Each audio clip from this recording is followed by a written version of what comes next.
The tanks have left the streets of Moscow, and Gorbachev is returning, a day when the people prevailed, the hardliners lost. It's a good day. It's a very good day. This is NBC Nightly News with Tom Brokaw. Tonight, the Soviet coup. Now from NBC News headquarters in New York, Tom Brokaw.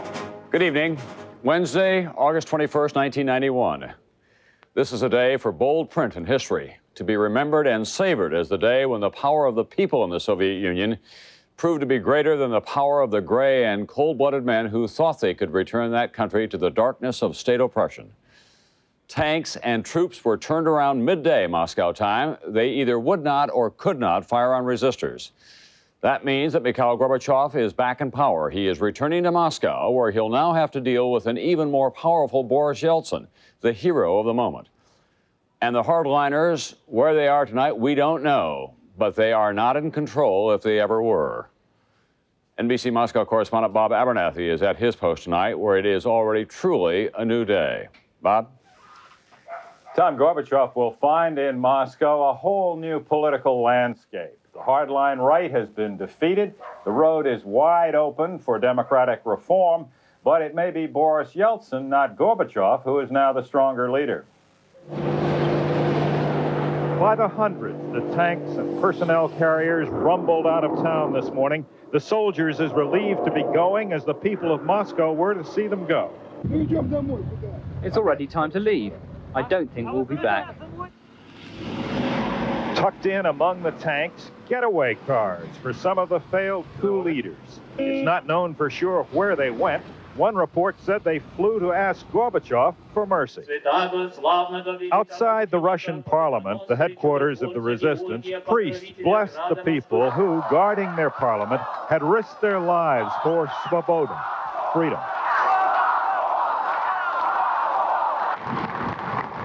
Inside the Russian parliament, a triumphant Boris Yeltsin, the leader of the resistance, whose personal courage in defying the hardliners gave him and his agenda enormous new authority.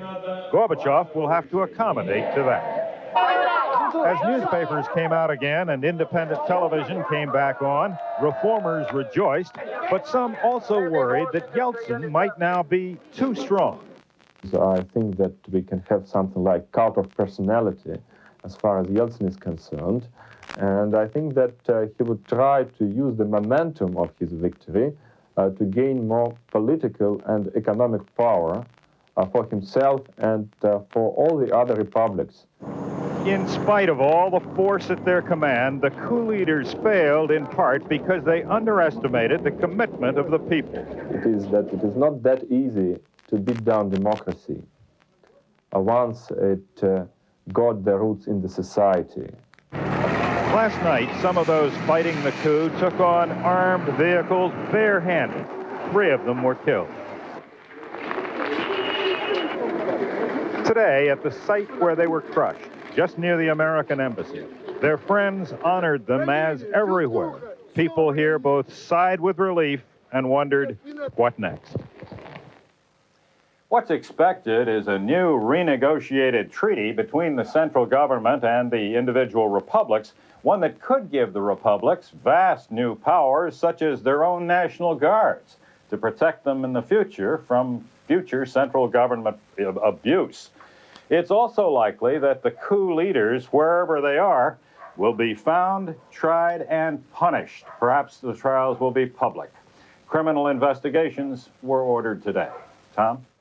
Thank you, Bob Abernathy, at his post in Moscow tonight. It may be some time before we know exactly how this coup started or why it failed so swiftly and completely. NBC's Fred Francis is at the Pentagon now, where he has been talking with American military intelligence analysts who have many theories, it turns out, but no hard answers. Fred? Tom, the intelligence agencies are puzzled. There are too many mysteries. From the beginning, it never really was the little coup that could. The plotters did everything wrong. First, they never shut down radio and television, and they never switched off the telephones. Second, they failed to arrest Boris Yeltsin, who rallied the Russian people and, with his telephone calls, rallied world leaders. Finally, they apparently were not ruthless enough in the early hours to use these special troops to take control of key buildings and kill resistors. The less obvious facts are now being analyzed by U.S. intelligence. Why was the change of government announcement made before troops moved into place? Why were only a half a dozen divisions alerted from an armed force of 4.5 million men? Pentagon sources say even after the coup began, most senior military leaders showed no enthusiasm for the overthrow. Only the defense minister and his Moscow staff were giving orders. There are a few theories. Respected Kremlin watcher and novelist Tom Clancy said the plotters were just stupid. Frankly, it looks like a second-rate attempt in a country like Paraguay. Perhaps, but analysts say it is possible the plotters actually believed the Soviet people would embrace the ousting of Gorbachev, embrace a return to hardline central government. Another possibility, a wild one, was given life by former Foreign Minister Edward Shevardnadze, who said, "I hope Gorbachev is the victim in this and not the instigator." Did Gorbachev want to smoke out those in the military he could not trust? One U.S. official said it's an interesting theory. The president didn't think so. To suggest that this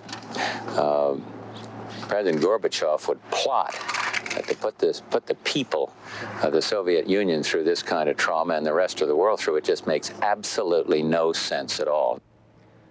Finally, Tom, it may be as simple as this. If the Red Army just didn't have the stomach for a violent change of government and a return to rule by a few. Tom? Fred Francis at the Pentagon, thank you very much. In the long reach of Russian history, of course, the people have always been ruled from above. With this victory, however, they may have made a historic turn. NBC's Jim Maseda has been covering the Soviet coup from the outset. Tonight, he shares with us the elation of the people who won. Jim? Good evening, Tom. For 3 days and 3 nights, tens of thousands of Soviets, young and old, have had one mission: to protect a building and everything it stands for. Boris Yeltsin calls it his White House. For the people who held vigil here, it might have become the Alamo. Finally, after 60 hours of waiting and fearing, the crowd at the Russian Parliament building had something to cheer about. The coup leaders had fled. The tanks were pulling out. Where there was joy, it was spontaneous. Where there was food, it never tasted better. Words can't express how good we feel. It's wonderful. No one expected such a turn of events. No one expected to win against a force that had always won, the state. But for most of these people, it is a time of relief, but not of celebration. The coup may be over, but there are battles ahead and many threats. It's not over. All the hardliners haven't fled. In the great ocean, there are still some fish swimming that don't swim at the surface. Fish like the KGB, Black Beret infiltrators. Even tonight, there could be a counterattack. So while the buses that had blocked tanks were being cleared, human defenses were drawn tight. The hero, Boris Yeltsin, still holed up inside. The barricades were not coming down yet. The tanks have left. The soldiers have We don't believe it. You don't believe it? We don't believe it. That's why we're here. So you don't trust the information you're hearing? We don't trust this information. But trust, like the newspapers which had been banned, was returning. So was pride. The pride of combat, of being able to look the world in the eye. The coup leaders thought we were stupid, that we would swallow it all up, that everything would come off easy. It didn't happen that way. And a few here even dare to believe that it will never happen again. One volunteer told us perhaps this coup was necessary to show ourselves we really have changed. If so, our victory is complete. Tom? Jim Maseda in Moscow tonight, thank you very much. NBC's John Cochran now is at Kennebunkport, Maine, where it was cloudy and rainy, but as President Bush put it aptly, a good day, a very good day. John, that was an understated way to describe what is a big moment for this president. Big moment, Tom. The coup ends with President Bush apparently having played his cards just about right and coming out of it with the appreciation of both Yeltsin and Gorbachev. After speaking with Yeltsin, Bush, with his wife listening beside him, talked for 20 sometimes emotional minutes with Gorbachev. Later, the president said the coup plotters failed because they bit off more than they could chew. You can't put freedom and democracy back into a box and keep it contained. And that's what happened. And as a matter of fact, that's one of the things Gorbachev said. And certainly Yeltsin feels that way. Yeltsin also felt Bush's support was a big help. He was profuse in his gratitude for that. And it's not just the United States, but we are the United States of America, and thus with a disproportionately loud voice in matters of this nature. Bush even got high marks from past critics of his Soviet policy, like Senator Bill Bradley. I think it was very important that he state clearly there would be no normal relations with the coup leaders. And other than that, I think his support for the democratic reforms, particularly Yeltsin, was positive in the last 24 hours. Both Bradley, a Democrat, and Senator Lugar, a key Republican, believe Yeltsin is the big winner and should be treated accordingly. I'm certain there'll be greater sympathy in Congress to Boris Yeltsin. But the president was downplaying any talk of having to choose between Yeltsin and Gorbachev. I think that the way Yeltsin has conducted himself shows you that it is not a Yeltsin versus Gorbachev battle. I don't think that Boris Yeltsin is sitting around thinking, how do we dump Gorbachev? But whether the winner is named Boris or Mikhail, President Bush has no intention of sending a big aid package over to either of them. One White House aide said, "We're not going to reward these guys just because they saved their own political skins." Tough talk. Tom? John Cochran, thank you very much. When Nightly News continues in a moment, Arthur Kent with worldwide reaction. Mike Jensen tonight will take a look now at the new economic equation.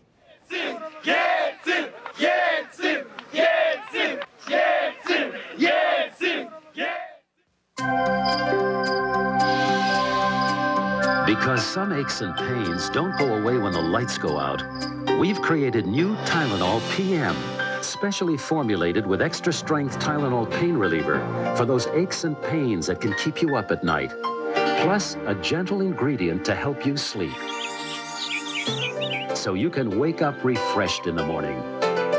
From the name you trust comes new Tylenol PM, so you can rest easy.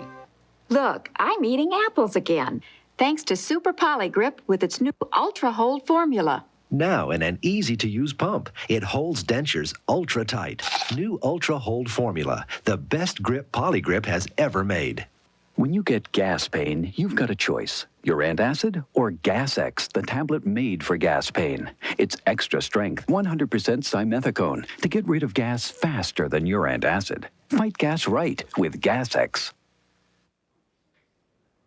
In London, NBC's Arthur Kent has been watching and looking as world political leaders and common folk alike have been sharing in the elation today in the Soviet Union. Arthur? Tom, news of the coup's collapse lifted stock markets and spirits across Europe, especially in the East, where people remember too well what a communist crackdown means. In Prague, Czechoslovaks marked the 23rd anniversary of the 1968 Soviet invasion of their country by cheering the failure of this week's hardline conspiracy.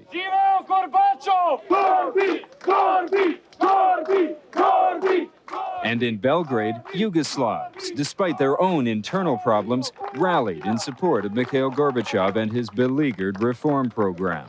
Still, a symbol of hope for many East Europeans.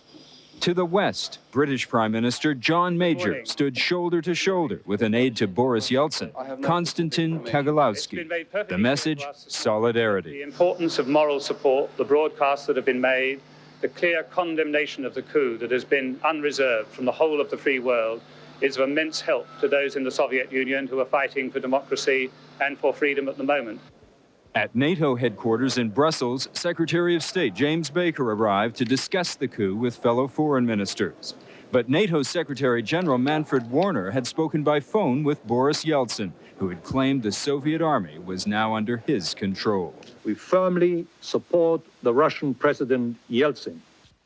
If that was encouraging news, so too was the reaction of Israeli President Yitzhak Shamir, speaking in Jerusalem today. If the latest news from the Soviet Union means the return of order and stability, we welcome it with all our hearts. Other Israelis, like the Lidskys, newcomers from the Soviet Union, can't quite believe this new political twist in their former homeland. I feel very proud for them. I think they really showed that what they want is democracy. That democracy is fragile, however, and the abortive coup poses a familiar and difficult question to the West: how best to help with the reshaping of Soviet society. Tom? Thank you, Arthur. And just how bad are those economic troubles that remain in the Soviet Union? Well, here's NBC's chief financial correspondent, Mike Jensen, tonight.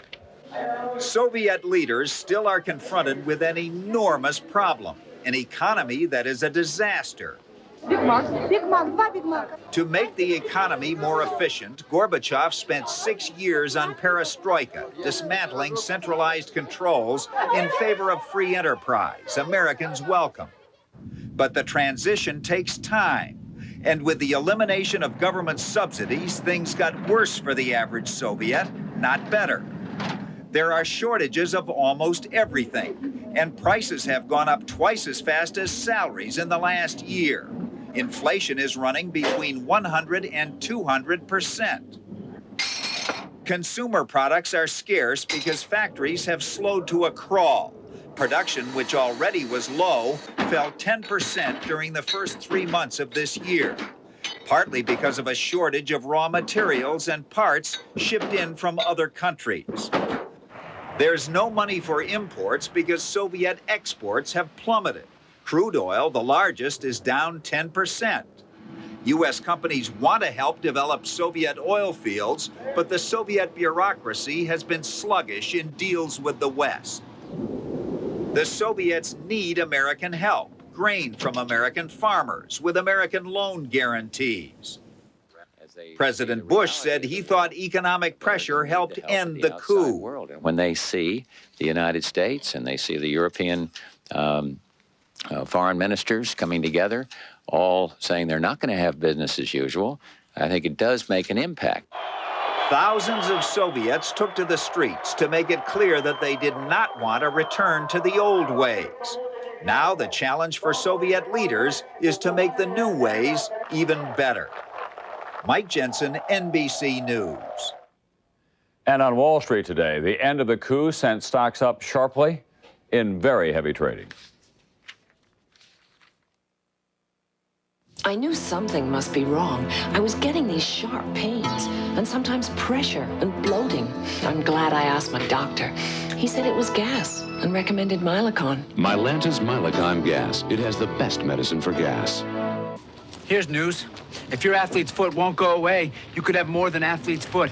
You could have a secondary yeast infection. That's right, yeast. Only Mycotin cures both athlete's foot and secondary yeast infections with Myconazole. Step up to the mic. Mycotin. Did you hear? Kraft Touch of Butter spread comes in sticks, so your cooking and baking can have that genuine buttery taste. Kraft Touch of Butter sticks are made with creamy butter. A touch of real butter makes a real difference. We bake pearls made of denture material in this blueberry pie to prove how powerfully Efferdent, America's leading denture cleanser, removes this tough stain, even in between. Efferdent, stronger than stains. Now's the time for Centrum Silver, because you're over 50 and you're out there swinging. Centrum Silver, a complete vitamin formula for your changing nutritional needs. Centrum Silver, it's a great time to be silver. Today, there's a prescription-strength cure for athlete's foot. Lotrimin AF, the #1 prescribed athlete's foot medication available without a prescription. Lotrimin AF, the prescription-strength cure for athlete's foot. Last night on this program, former National Security Advisor Zbigniew Brzezinski predicted that we would know by this morning whether the hardliners coup could succeed. Well, tonight he is with us again from Northeast Harbor, Maine. But Dr. Brzezinski, did you expect it would collapse quite so dramatically? Well, I had the feeling that it wouldn't succeed. I wouldn't say that I expected it would fall so quickly on its face, but I must say I'm both pleased and not altogether surprised. You were also saying last night that the Gorbachev era is over, but he is returning to Moscow. Surely there will be some kind of role for him to play. Wouldn't you agree? Oh, absolutely. And I think he will remain, at least for the time being, the president of the Soviet Union, and very much its external representative, because his standing internationally is so high. But it really is quite interesting to note that the people cheering and shouting were all shouting Yeltsin's name and the people wanted democracy back, the people weren't asking for Gorbachev. The only pictures we have seen of people hailing Gorbachev are people outside of the Soviet Union. And this difference is important. Moreover, at some point, I suspect someone's going to ask Gorbachev, how come you opposed Yeltsin in the past? How come all of the plotters, all 8 of them, were your appointees?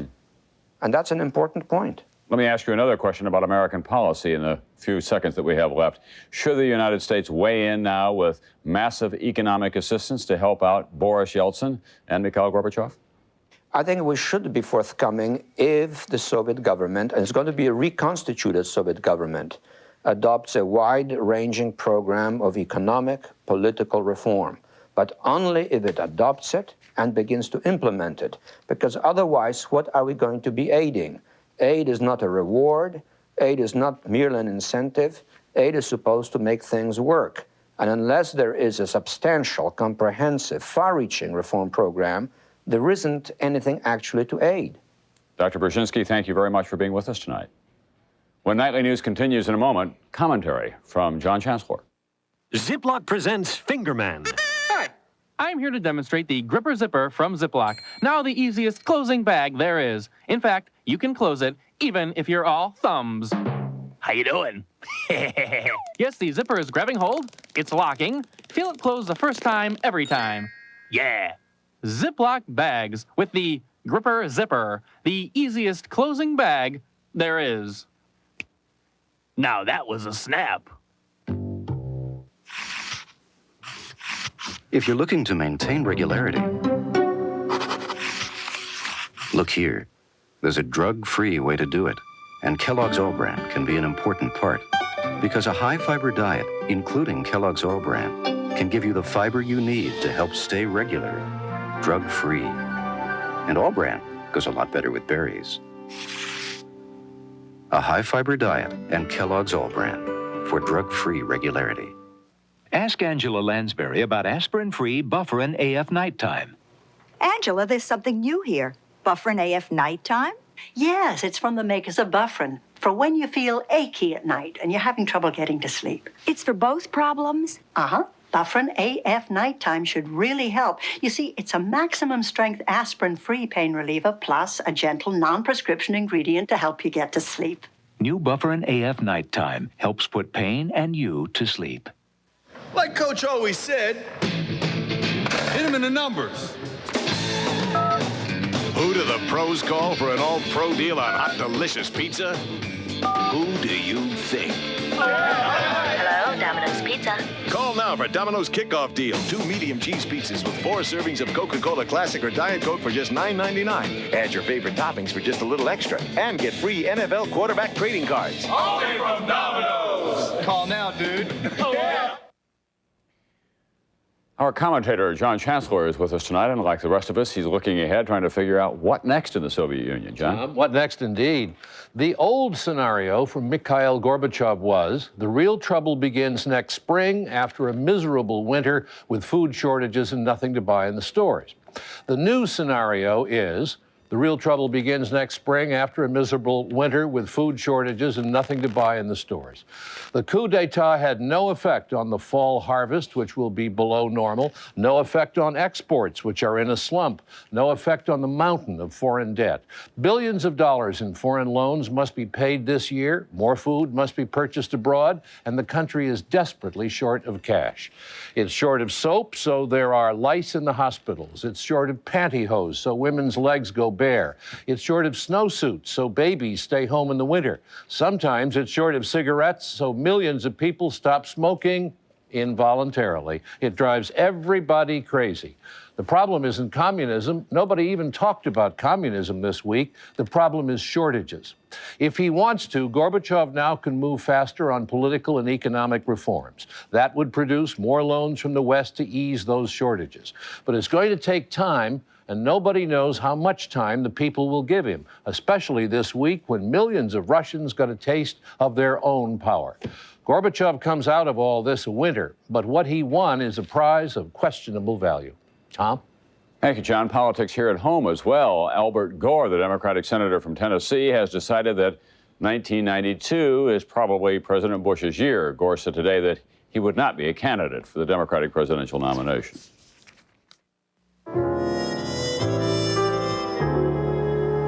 April in Paris. He spoke English like I spoke French, but somehow we talked for hours over coffee. Coffee so rich, I thought I'd never taste its like again. Discover the deep, rich flavor of Maxwell House Rich French Roast. Encore un café? What? More coffee? Oui. Maxwell House Rich French Roast, blended with Colombian beans because better beans make better coffee. Last year, thousands of people got rid of their old refrigerator to buy the Maytag refrigerator with a guarantee to the year 2000. Now, the rest of you have a chance. Buy one, and if it stops working before the year 2000, we'll buy it back. See a Maytag dealer for details. See a Maytag repairman in our commercials. The Maytag refrigerator with a guarantee till the year 2000. It's a car born of intelligent engineering. It's 100,000 ideas fused into one. It's powerful, smooth, refined. It's a driver's side airbag and anti-lock brakes. Introducing the all-new 88 Royale LS. Oldsmobile, come see the power of intelligent engineering. If your doctor has recommended Metamucil and you like the results, but you don't like those glasses of thick liquid, change to FiberCon. Get the same fiber action in easy-to-swallow tablets. Get doctor-recommended FiberCon. I've got a 6 a.m. flight. I've got to get some Z's. Nitol safely helps you fall asleep fast so you can get your Z's. Nitol or maximum strength Nitol. Nitol will help you get your Z's. We want to take another look now at the extraordinary end to a historic 3 days in the Soviet Union and in the world, for that matter. Mikhail Gorbachev is expected to return to Moscow tonight, his office restored, but he'll be sharing the stage with Boris Yeltsin. Tanks, which ran barricades around the Russian parliament building early this morning, pulled out of the city. Leaders of the coup fled Moscow, perhaps headed for a remote republic in Central Asia. With victory for reformers like Alexander Yakovlev, a rally in a previously forbidden zone, the square in front of KGB headquarters. Elation among those who supported Yeltsin at the Russian parliament. The old gang lost. Democracy and reform triumphed. However, the situation in the Soviet Union is far from settled.